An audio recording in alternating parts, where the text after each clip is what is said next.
nos pasó absolutamente a todos los sobrevivientes que nosotros no podíamos hablar con nadie y a nosotros nos hacía bien hablar, nosotros necesitábamos hablar.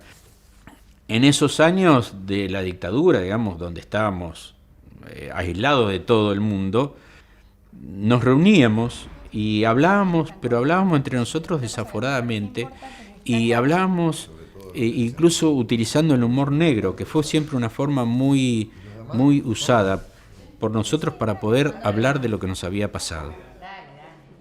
Con la familia ni te preguntaban. Y si uno quería hablar o quería contar algo, te decía, no, está bien, no hables porque te hace mal.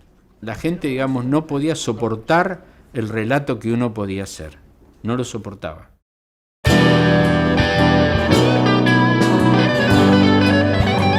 Lo que tenemos que entender es que ellos no secuestraron y torturaron porque están un poco más locos, sino este es un plan que se proponía reordenar el mundo.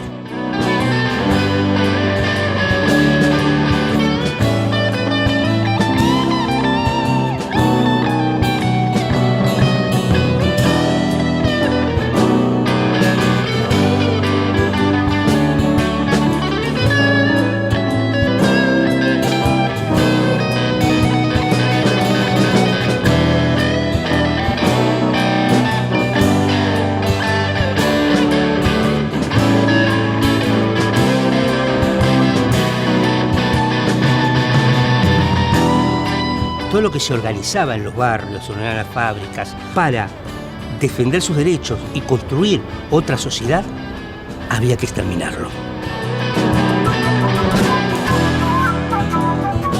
Y como eso no lo podían hacer durante el gobierno de Isabel Perón, porque no les alcanzaba con la AAA, con todo eso no alcanzaba,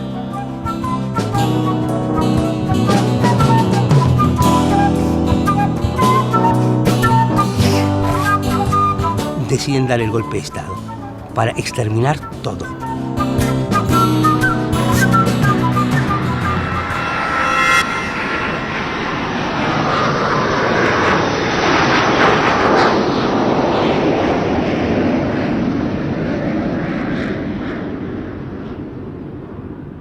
Bueno, estamos en una escuela, no estamos en otro lado, eso es lo primero que tenemos que entender, ¿no? Que el centro clandestino de detención y exterminio, el campo de concentración y exterminio realmente funcionó con la Mecánica Armada, estaba en una escuela que funcionaba como tal. Que seguía funcionando mientras acá había un centro clandestino de detención. Efectivamente. Siguió funcionando y participó.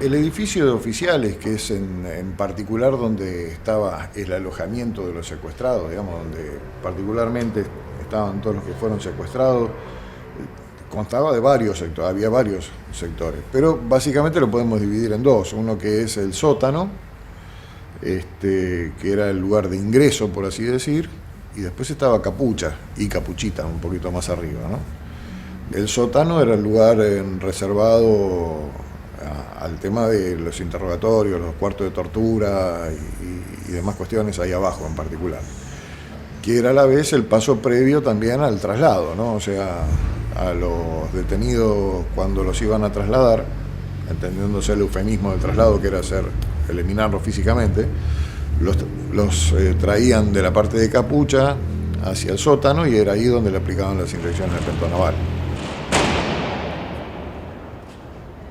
Todo oficial de la Armada participó de la represión. Participó alguna vez de un secuestro, de una sesión de torturas o de un vuelo de la muerte. Tengamos en cuenta que esto era una escuela que recibía pibes de orígenes humildes de todo el país. Pibes de 13, 14, 15 años, 6 años, de todo el país. Muchos sin instrucción inclusive primaria. Como al ingresar a la escuela empezaban a formar parte de la Marina, les daban un viático. Y en la formación le ofrecían un pago extra si iban a ser de guardias. Los guardias que nos custodiaban a nosotros y que también participaban en las torturas eran estudiantes de la escuela. Con una formación especial en la Plaza de Armas de la Escuela Mecánica de la Armada se celebra un nuevo aniversario de su fundación. Esta se concretó el 29 de octubre de 1897 durante la presidencia de Roque Sáenz Peña y en base a los talleres navales que se habían creado en Tigre en el año 1895. La ceremonia es presidida por el director de Instrucción Naval, contraalmirante Horacio Sánchez Moreno. Asisten invitados especiales de las Fuerzas Armadas, de la Fuerza de Seguridad, representantes diplomáticos y autoridades civiles.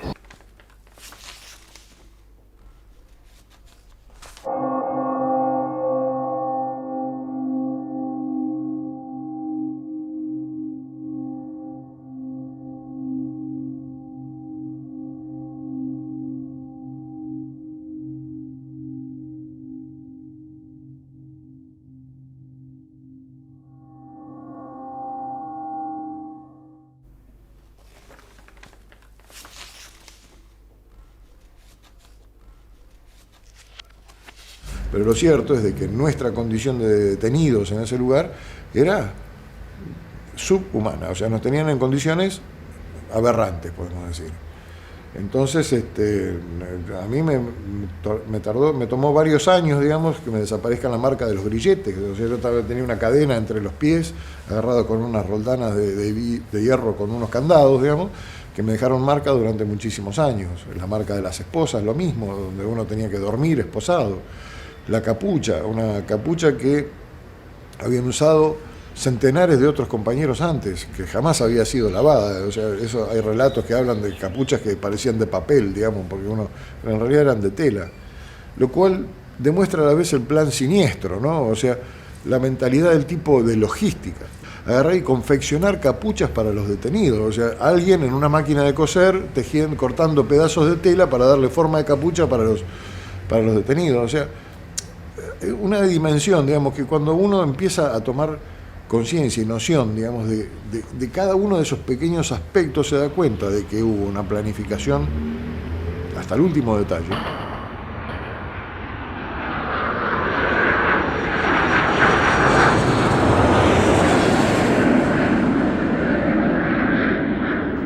Yo cuando me suben la capucha, esa segunda noche, junto con subirme y estar yo con la capucha, me ponen en los pies unos grilletes.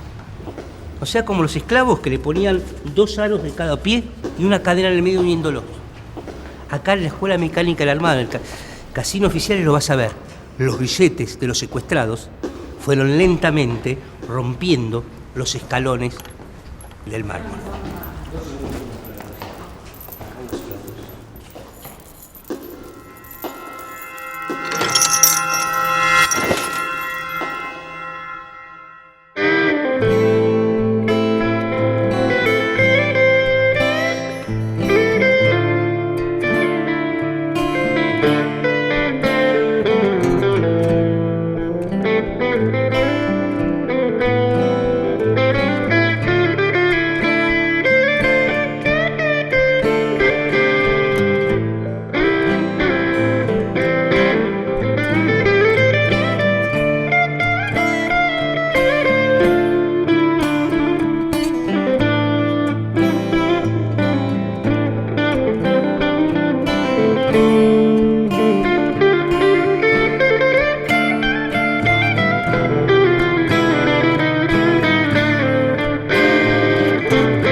Una escuela donde, aparte de enseñar a ser electricista de a bordo, mecánicas de a bordo, porque eso es lo que se enseñaba acá, lo que les estaban enseñando también a los chicos, que esto era la Armada, y que la Armada tenía un proyecto propio, que respondía a un modelo de país, y que se llevaba adelante a sangre y fuego.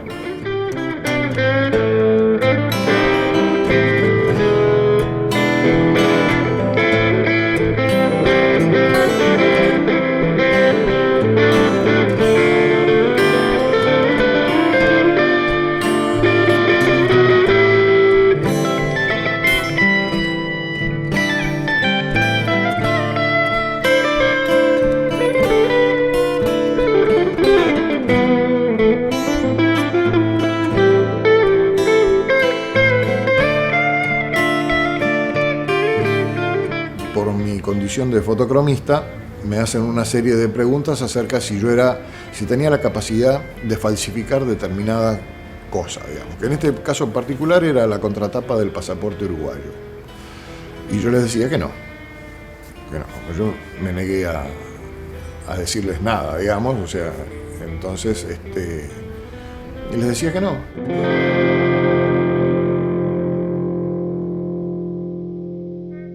Hasta que un día viene un compañero en el sector de capucha, me levanta la capucha y me dice, yo lo reconozco porque era un compañero mío de antes, y me dice, deciles que sí, porque con esto no estás colaborando con ellos, no es para fines operativos, ellos no van a utilizar esto es una mafia, dice, acá lo que quieren hacer es el pasaporte uruguayo virgen para venderlo, para su propio pecunio, por así decir. Había todo un plan ahí desarrollado que tenía que ver con que, bueno, al secuestrado se lo aislaba, se lo convertía en objeto, se le quebraba la identidad, era un número que estaba tirado en un colchón. Y la idea era, desde ahí, desde ese quiebre absoluto y esa cosificación, porque no éramos más que cosas que estábamos ahí arrumbadas en un altillo justamente, ¿no? Hasta el sitio grafica la situación. A partir de ahí entonces pasar esto era el cuento que ellos planteaban, ¿no? Pasar a trabajar era algo así como empezar a recuperar desde algún lugar tu condición de sujeto. A mí, a mi compañera y a otros 2 compañeros más, nos tocó hacer, junto con otros que ya estaban ahí, nos tocó hacer una síntesis periodística de los diarios del día.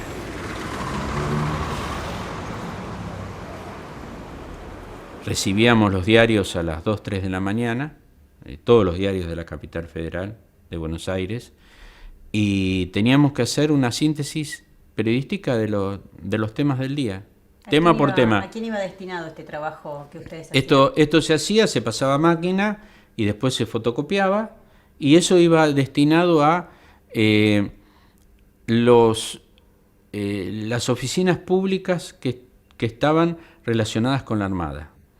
Por ejemplo, el Ministerio de Bienestar Social, que en ese tiempo estaba a cargo de la Armada, y otras oficinas públicas, otros regimientos que no sé, yo sabía de eso, ¿no?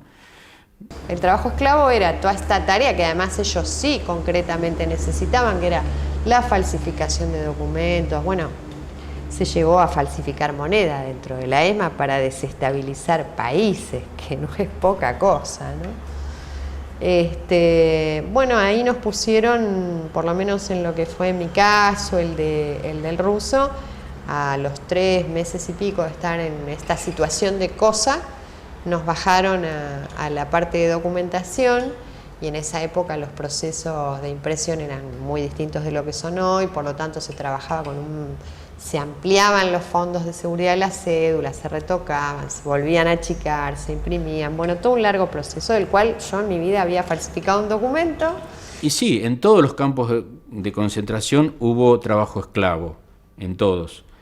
En algunos más, en otros menos, pero siempre trató de utilizarse el trabajo esclavo no solo para la propia, digamos, el propio funcionamiento del campo de concentración, las cuestiones técnicas del funcionamiento del campo de concentración, sino incluso por cuestiones políticas que le interesaban a los represores. Una vez que me llevan a trabajar, los primeros que tomo contacto es una pareja de compañeros, y me dicen ellos, dice, te vamos a delegar una responsabilidad, porque a nosotros nos van a sacar de acá, entonces te la vamos a poner en vos porque vos vas a estar acá durante bastante tiempo.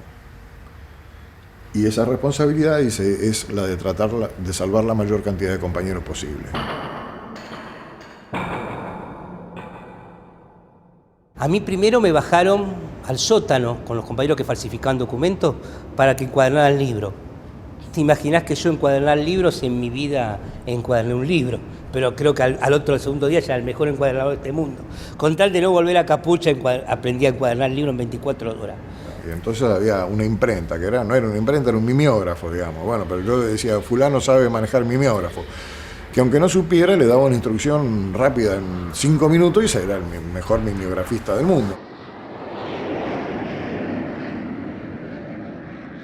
Había una ley no escrita ahí, pero que si estabas en capucha podías inventar, digamos, un trabajo para alguien que no había, que entonces faltaba gente ahí, porque mira, hay que hacer esto y falta gente, y esta sección está vacía, nadie se puede hacer cargo porque no damos abasto, porque mire, los diarios llegan a las 3 de la mañana, se van a las 5, ya tenemos que estar fotocopiando, necesitamos más gente acá, ¿por qué no lo llama fulano que están en capucha y que vengan para acá?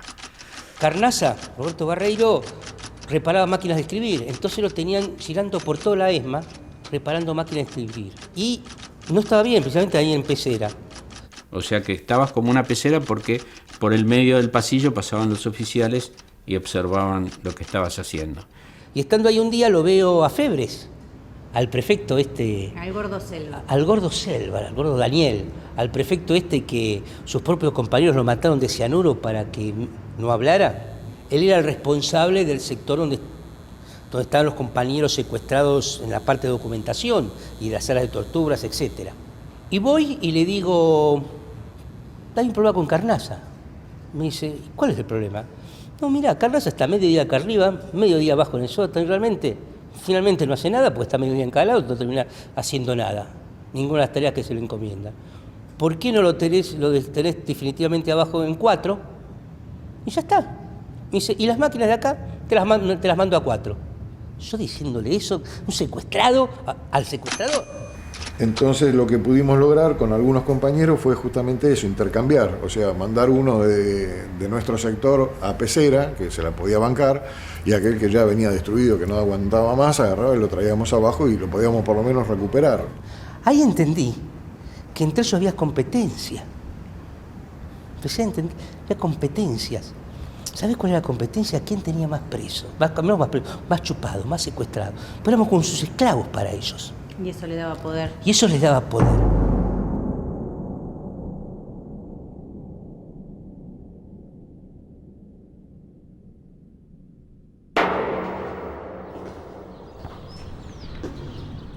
A la Betty cuando la mandan a la casa a ver a sus familias, la Betty aprovechaba esas salidas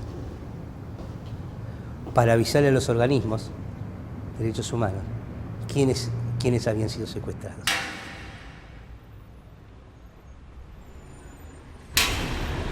Y ella, jugando su vida, siempre se las arreglaba para que esa información llegara a familiares y se supiera afuera quién había sido secuestrado. Basterra recién lo habían secuestrado y lo tenían acá en la huevera, lo estaban torturando. Y Betty le habían traído para que tengan a Eva, la hija de Víctor. Y en un momento dado, entra un milico, quiere agarrar a la beba de Víctor para llevarla, porque Víctor no cantaba, no le daba un nombre, no daba nada, la quieren llevar. Y Betty agarra a la beba, la agarra fuerte y se la saca al milico casi de las manos y se da vuelta como protegiéndola ella. Ella era la secuestrada. Y en ese momento, ante su propio secuestrador y del cual su vida dependía, cuando quiso llevarse a la beba para torturarla, la Betty no pensó si eso le iba a costar la vida o no. Agarró a la beba y la protegió. Eso pasó acá, en este lugar. Este lugar donde ellos pensaban que eran los amos y señores, pero había límites. Y nosotros podíamos poner los límites.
marzo de 1979 habían empezado a hacer transformaciones en el lugar. La sala de torturas ya no era más la sala de tortura, era un salón de audiovisuales. Tenía un cartelito en la puerta que decía salón de audiovisuales, y cada oficina tenía un cartelito con algún destino, porque la comisión de la OEA iba a visitar a la ESMA. Nos llevaron hasta el puerto de San Fernando, nos subieron a una lancha de la prefectura en varios viajes, y nos llevaron todos a una isla que se llamaba El Silencio, sobre el río Paranaminí.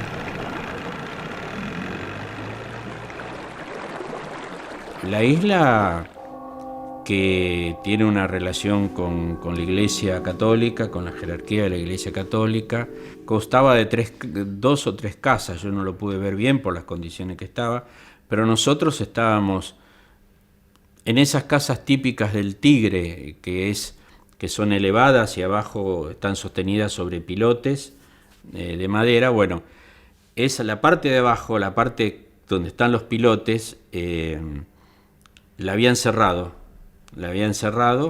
y ahí en ese lugar estábamos nosotros. Y a nosotros nos sometieron a trabajo esclavo en la isla también, o sea, nos hacían cortar árboles, cargarlos al hombro, pero terrible tronco de árboles, cargarlos al hombro, que después ellos vendían, entre otras cosas, también para su propio beneficio y pecunio, ¿no? Bueno, lógicamente la intención de todo esto era que si iban a mostrar a la ESMA modificada ediliciamente, no podían mostrar a los detenidos desaparecidos ahí adentro, y optaron por esta salida, en el sentido de ponernos lo más lejos posible, en un lugar inaccesible para la visita de la Comisión Interamericana de Derechos Humanos, y ahí nos tuvieron durante un periodo prolongado, más de un mes estuvimos ahí. ¿Está tomando conocimiento?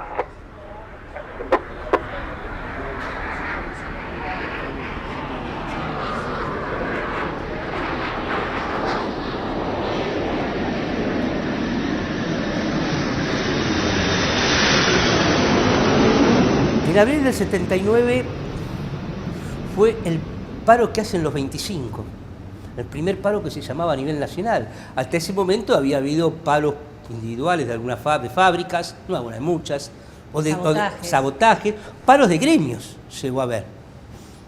Lo que no hubo fue un paro nacional. El primer paro nacional es de fines de abril, creo que alrededor del 24 de abril, más o menos el 79. Yo estaba acá, en Capucha, acá.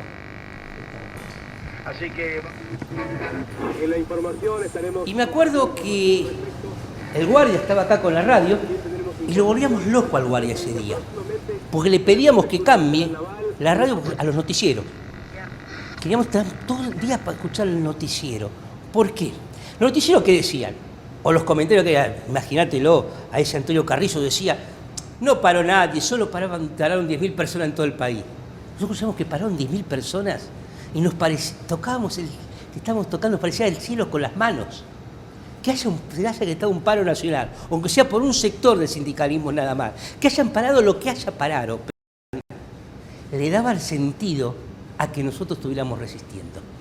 Ese día sentíamos que tenía sentido estar vivos, porque afuera los compañeros seguían peleando.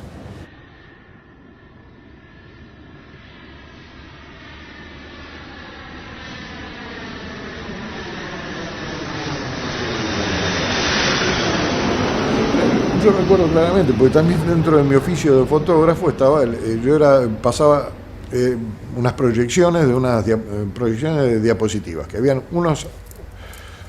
era un programa, por así decirlo, que habían elaborado ellos. Lo que mostraba eran las zonas del cuerpo donde se debería aplicar la picana para que el prisionero confesara, digamos, con un esquema de dibujos, digamos, ¿no? O sea, una figura humana, entonces la picana se aplica acá en el ojo, en la encía, acá, y las zonas, digamos, donde tenía que aplicarse, y recuerdo claramente señalado con diferentes colores la intensidad, digamos, de dolor que producía una cosa y la otra. Eso eran oficiales de mar, podemos decir, con el uniforme blanco, así me acuerdo, porque en verano usan el uniforme blanco, todos con la gorrita blanca, todos sentados ahí adelante mirando la proyección.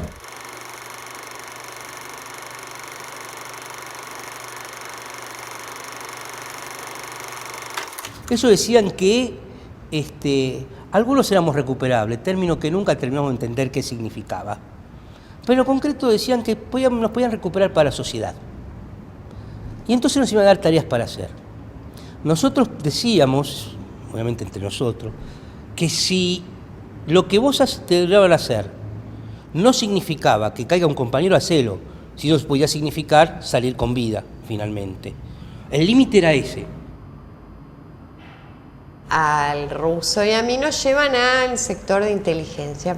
Sector de inteligencia, no sé, era una oficina arriba donde tenían una cantidad infinita de papeles. Entonces ahí en esa época, bueno, nos ponen a confeccionar las famosas fichas de las que habla Lorca y Panice, que luego se microfilman. Por cada secuestrado, Sí, por cada detenido desaparecido, formaban una carpeta. Exactamente, y le sacaban una foto. Y eso estaba todo microfilmado en un original, que yo tuve que hacer las copias de eso, que había una máquina especial para eso y había una pantalla proyectora para eso también, que era la que te permitía ver. Eran 10 rollos de esos, en los que entraban 500 casos cada uno. Así que te das clara cuenta, digamos, de que se trataban de 5.000 casos, lo que había ahí. La ficha contenía datos casi básicos. Sí. Después había carpetas o legajos. Los legajos eran otra cuestión. Los legajos estaban también ahí en el sector de inteligencia en un típico fichero colgante. Y después lo otro que había era un libro infernalmente alto y grande, que era donde anotaban a cada compañero que caía, y después había 2 columnas donde había una L y una M, y ahí se ubicaba los que trasladaban, una T, y ahí se ubicaba una crucecita en la L para los liberados y una T para los trasladados. Los trasladados implicaba el mar, ¿no?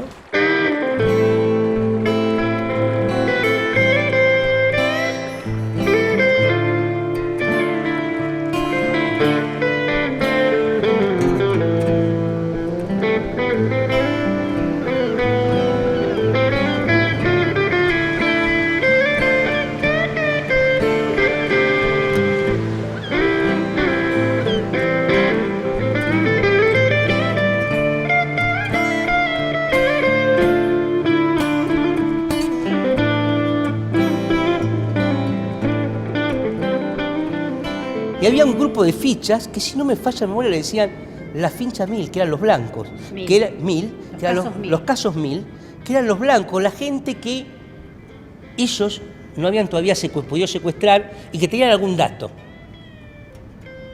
Un día viene Andrea, con sus 19 años, y me trae una foto y me dice: tomá, Cacho, que no la vean. ¿Qué era esa? Era una foto mía, que no se habían dado cuenta cuando me secuestran, que ellos me tenían como blanco, por otro motivo.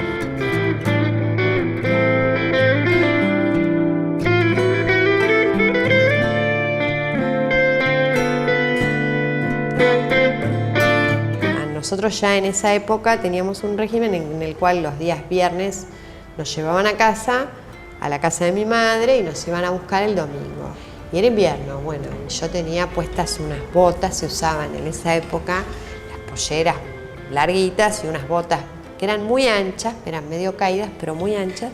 Y bueno, empezamos a sacar fichas, yo me las ponía en las botas y las sacábamos. Pero me dio culpa porque al principio saqué fichas de gente que conocía. Recuerdo que la primera ficha que saco son las hijas de Brocken. Del abogado Brocken. Del abogado Brocken que estaban en México, y digo. Entonces esa semana me quedé así muy culposa y dije, bueno, voy a volver a sacar, pero sin mirar. Entonces metía la mano, sacaba, las doblaba, porque eran unas carpetitas, eso ya no eran fichas, eran unas especies de carpetitas, así que las doblaba mucho, me las volvía a poner en las botas y con eso salía para mi casa. Llegaba a mi casa y lo prendíamos fuego. La forma de resistir de Andrea, entre otras tantas cosas, fue la de sacar todos los datos posibles de lo que ellos llamaban sus futuros blancos, de tal forma de tratar de evitar que esos compañeros puedan ser secuestrados. Nuevos secuestros. Sean nuevos secuestros, tal cual, arriesgando su propia vida.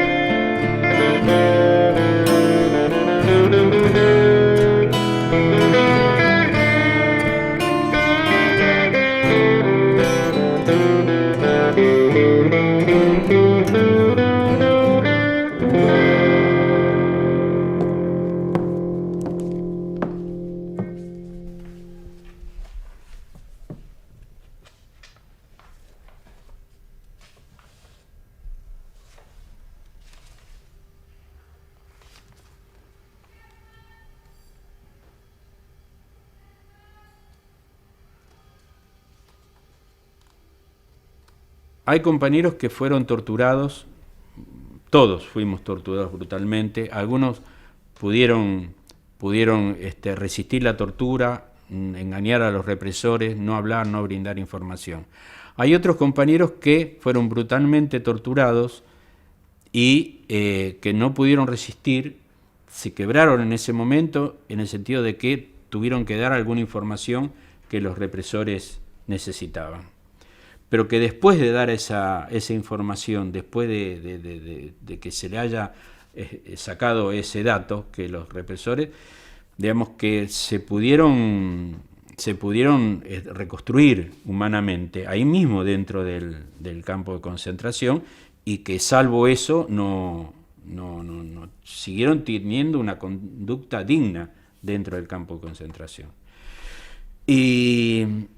Y hubo individuos que fueron brutalmente torturados, se quebraron, pero que además, después de haber sido torturados y sin necesidad, sin que se lo pidieran, o sin que se ejerciera sobre ellos violencia física, pasaron a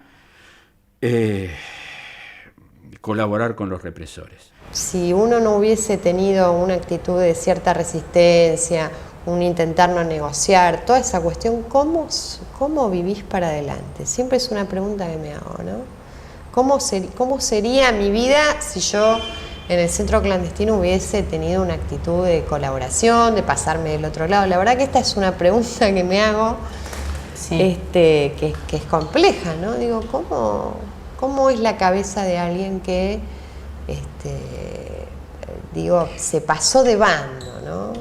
¿Cómo es? El quebrar significaba dar un salto al vacío, es decir, quebrar significaba pasar a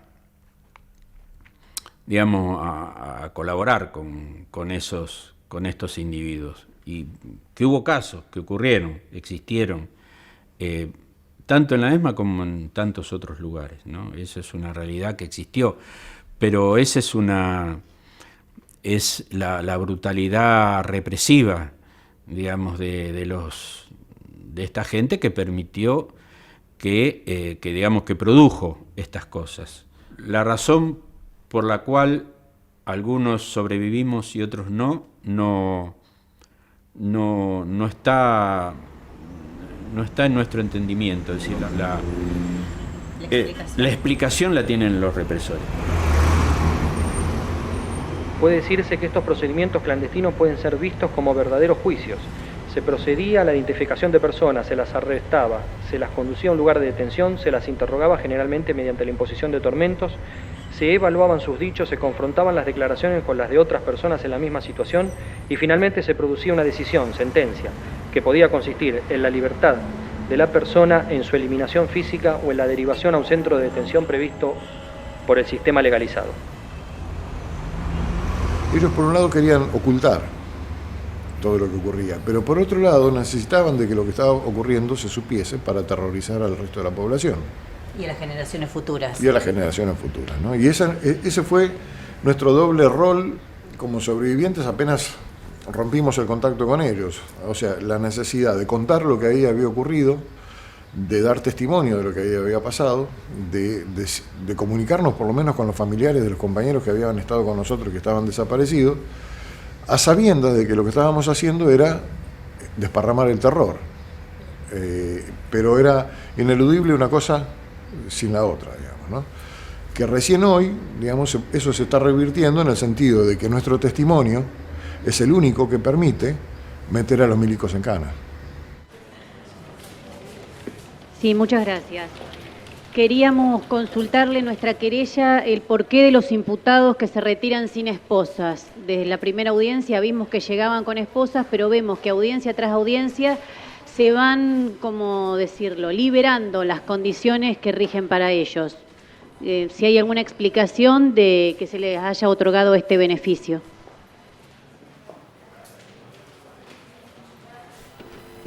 Sí, acá me informa el señor secretario que el tema de las esposas se lo está colocando ahí al descanso de la escalera. Bueno, esto es así, se tiene presente la observación de la doctora, ahora ya está resuelto de esa manera. ¿Estamos? ¿Qué sentiste el día que vos llegaste el 11 de diciembre, comenzaba el juicio y viste entrar? Y no, fue fuerte. A la patota de la ESMA. Fue fuerte, es contradictorio, Bueno, lo primero que uno siente es los compañeros que no están, ¿no? Y que tuvo un sentido todos los años de lucha. Eso es lo que uno siente. Bueno, los compañeros no están, pero esta gente está teniendo que entrar así como pide nuestra abogada, esposados. Así que eso es fuerte, eso es lo más fuerte que uno siente por los compañeros que no están.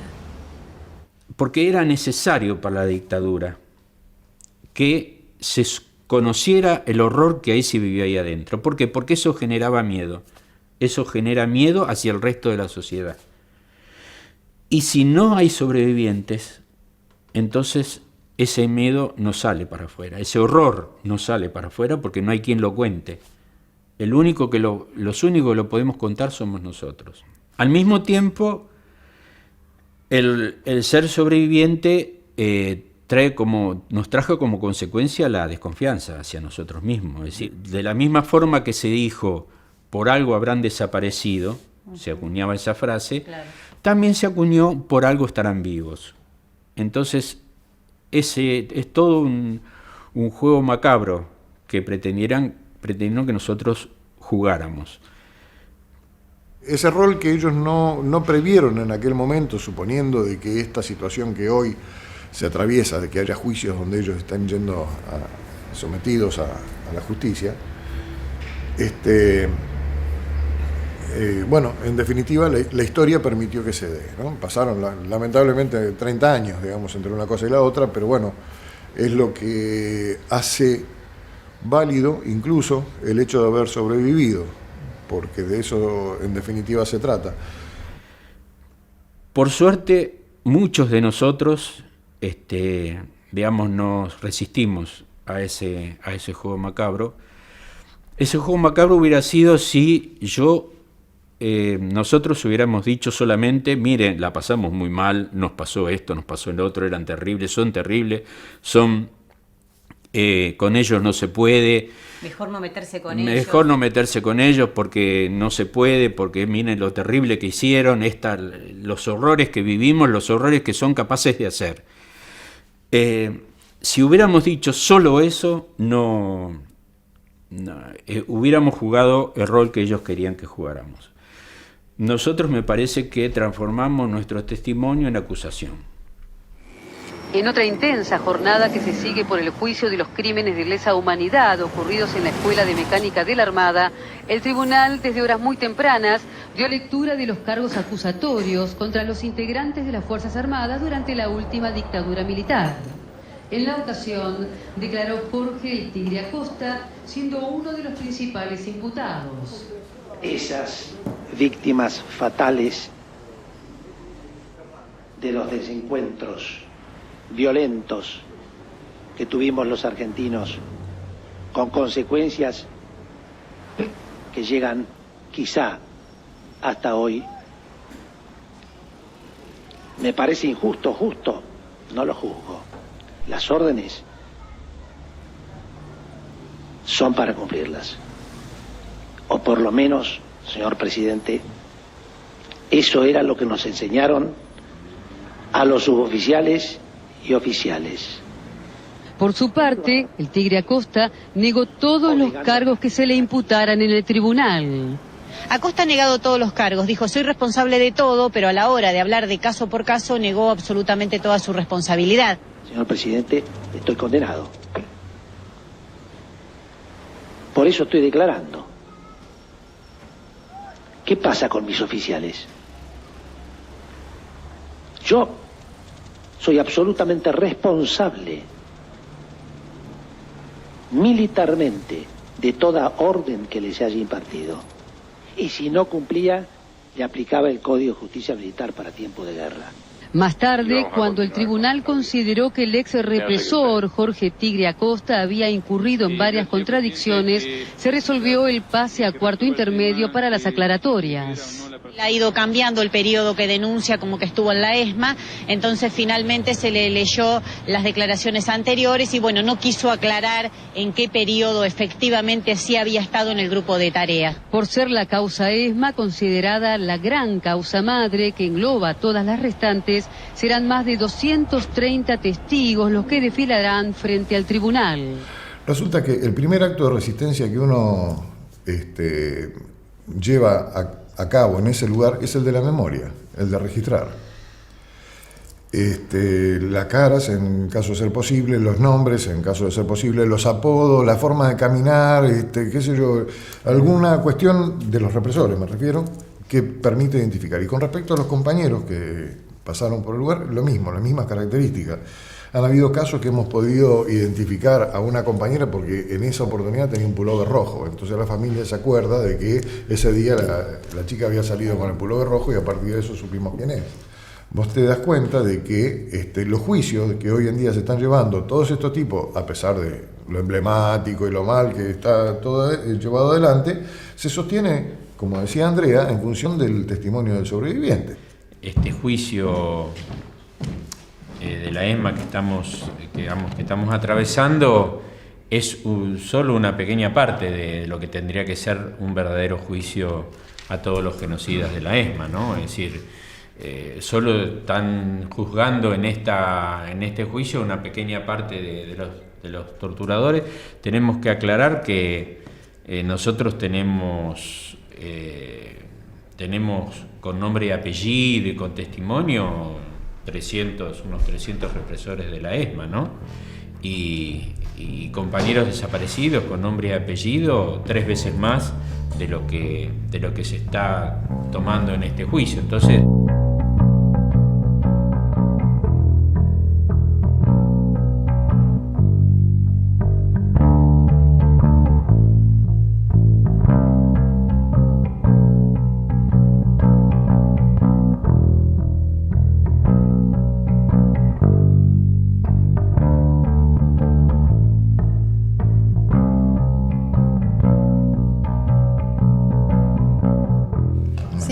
por ahí también es importante destacar cómo hoy el conjunto de nuestro pueblo no resiste mucho estas situaciones, porque cuando nosotros llegamos a tener datos es porque la gente nos acerca a los datos, porque lo escuchan hablar, porque los escuchan ufanarse de cómo ellos reprimían o cómo torturaban, y bueno, y a partir de ahí es que nosotros logramos llegar hasta donde están esos tipos, porque otra cosa es que la justicia, yo lo he visto, la manera, prácticamente les manda una carta y les dice, señores, acérquense a declarar.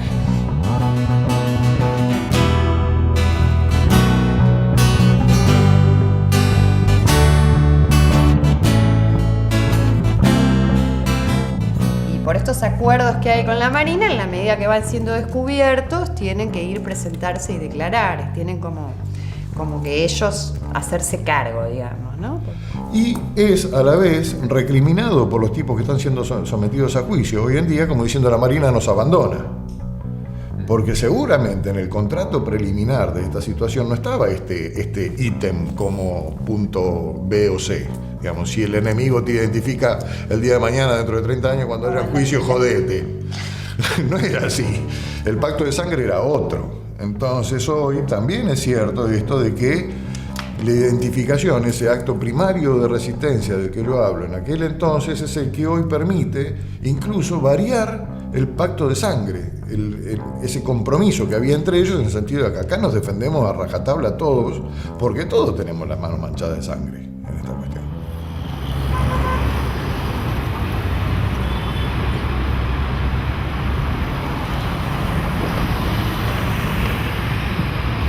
También fue abogada en el proceso contra Miguel Echecolatz.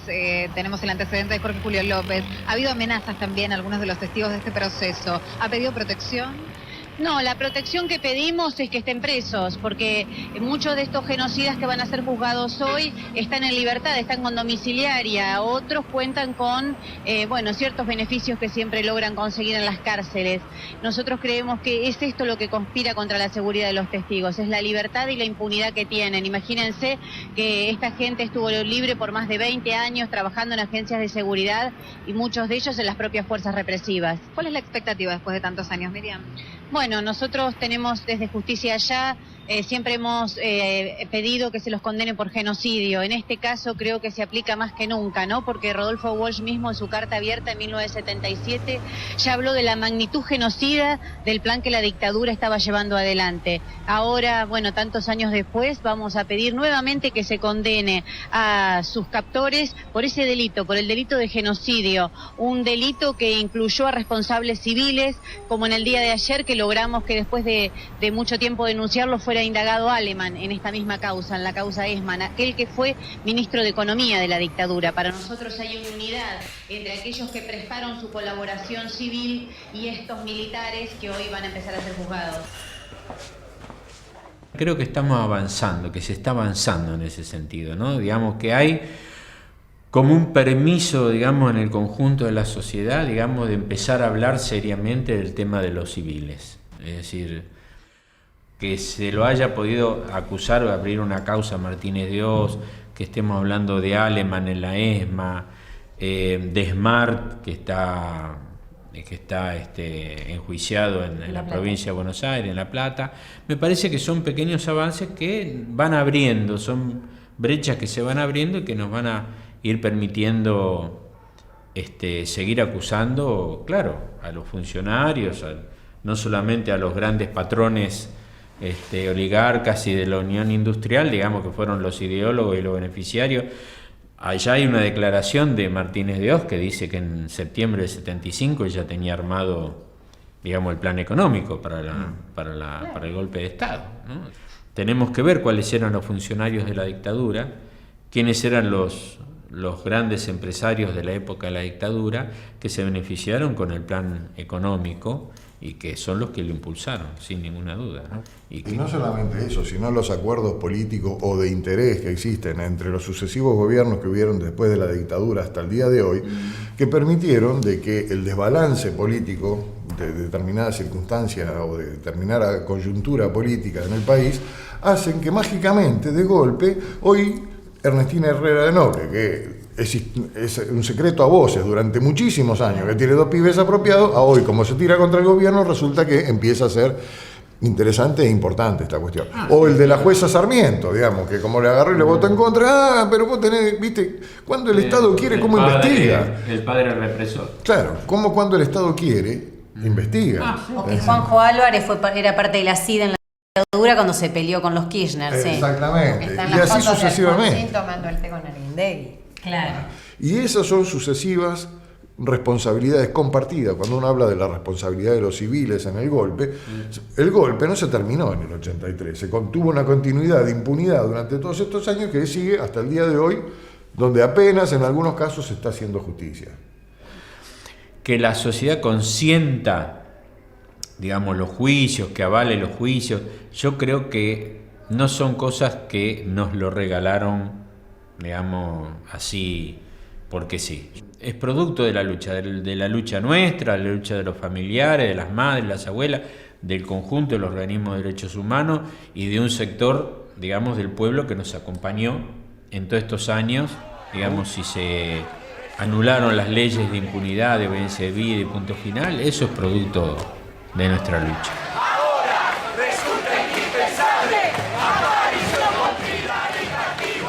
Entendemos que los delitos por lo que es traído aquí Cristian Federico von Bernig, esto es privaciones ilegales de la libertad, torturas, homicidios, fueron parte de un plan más amplio, de un plan sistemático que se vivió en la Argentina y cuyas consecuencias planificadas de impunidad nos alcanzan hasta el día de hoy.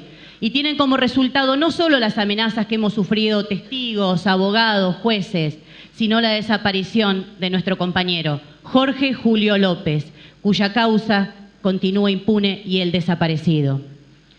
Es por eso, señores jueces, que en base a nuestras profundas convicciones y manteniendo la plataforma fáctica, venimos a solicitar un cambio de calificación. Exigimos que a Cristian Federico von Bernig se lo condene por genocidio. Una vez más vamos a demostrar que lo que aquí tratamos, que estos 3 meses de juicio que analizamos las cosas más horrorosas que se puedan escuchar, no fueron delitos aislados, fueron parte de un proyecto económico y político cuyo objetivo era cambiar la estructura del país, disciplinar y aumentar la explotación de la clase trabajadora. Por eso, a 1 año de gobierno de estos señores, ya los salarios reales habían caído a la mitad. A 1 año de gobierno. Esto para nosotros es significativo, porque a la vez y al mismo ritmo se redoblaban las ataduras con los países imperialistas. En pos de ese objetivo es que actuaron las Fuerzas Armadas y de Seguridad, pero fueron auspiciadas y alentadas por el gran empresariado y la Iglesia. Creemos, señores jueces, que esto hay que decirlo.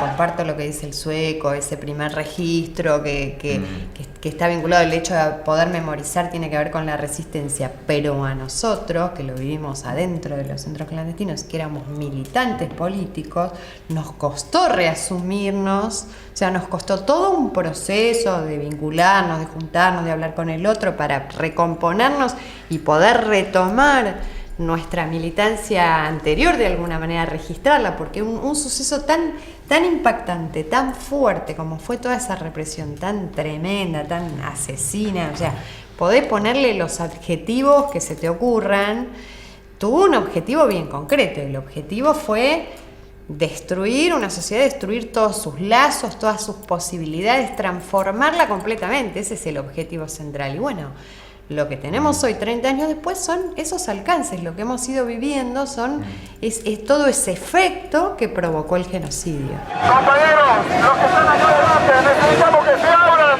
hacia un costado y hacia el otro. La dictadura se autodenominó Proceso de Reorganización Nacional porque sus objetivos no se agotaban en los económicos y políticos.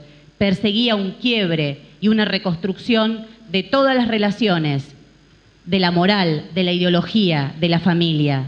Allí el rol de la Iglesia se volvió fundamental. Incluso el método de exterminio basado en arrojar personas vivas al mar había sido consultado con la jerarquía eclesiástica, que lo aprobó por considerarlo una forma cristiana de muerte.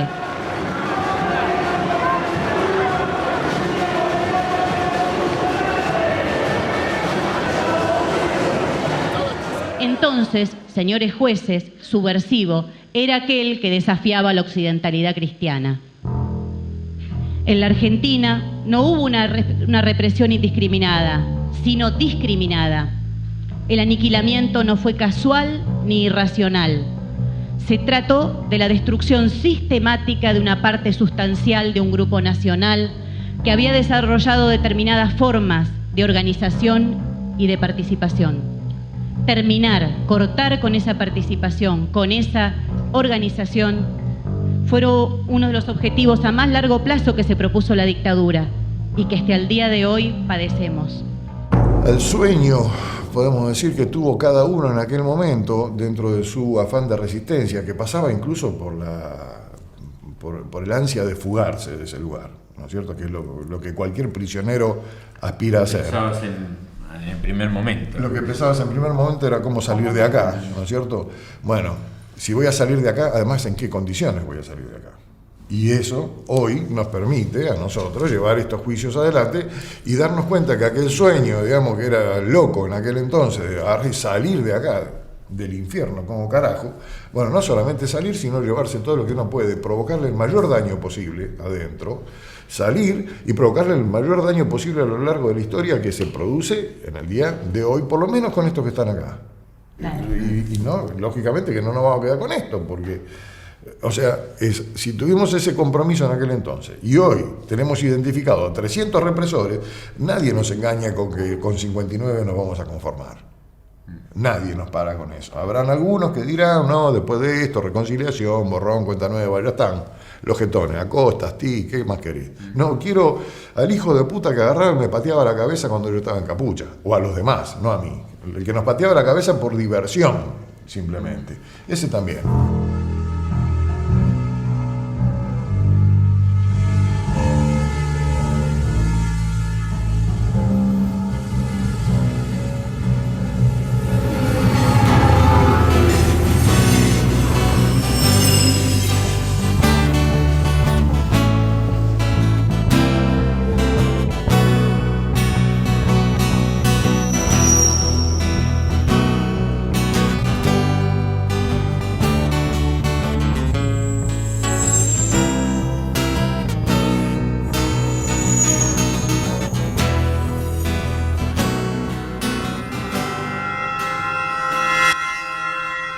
Nosotros somos militantes, los sobrevivientes. Podríamos hacer como militantes, participar de otros espacios. Sin embargo, me parece que este es el espacio en el que tenemos la responsabilidad de estar, por los compañeros.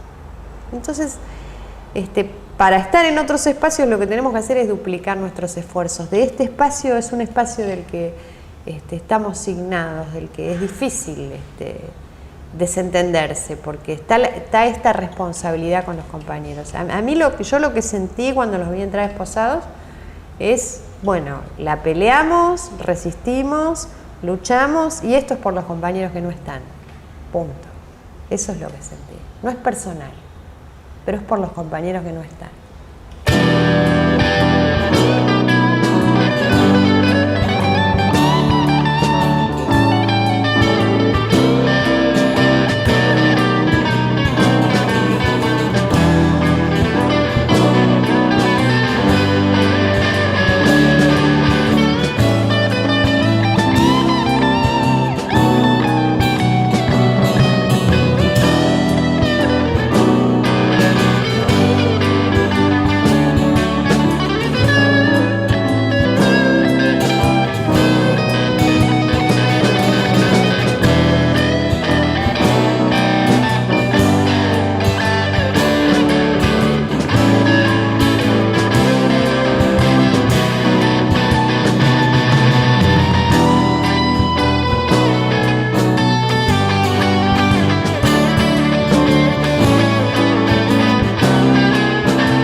Todo oficial de la Armada participó de la represión. ¿Participó alguna vez de un secuestro, de una sesión de torturas o de un vuelo de la muerte? tengamos en cuenta que esta era una escuela que recibía pibes de orígenes humildes de todo el país. Lo que les estaban enseñando también a los chicos, que esto era la Armada, y que la Armada tenía un proyecto propio, que respondía a un modelo de país, y que se llevaba adelante a sangre y fuego. En todos los campos de concentración hubo trabajo esclavo, en todos. Dentro de las cuestiones que me hicieron hacer, los trabajos que me obligaron a hacer, estuvo la reproducción de microfilms de todos los casos que habían pasado en la ESMA hasta ese momento.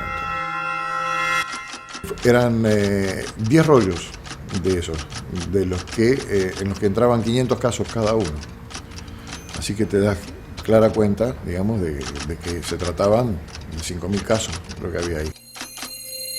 Y era invierno, bueno, yo tenía puestas unas botas, se usaban en esa época las polleras larguitas y unas botas que eran muy anchas, eran medio caídas, pero muy anchas. Y bueno, empezamos a sacar fichas, yo me las ponía en las botas y las sacábamos.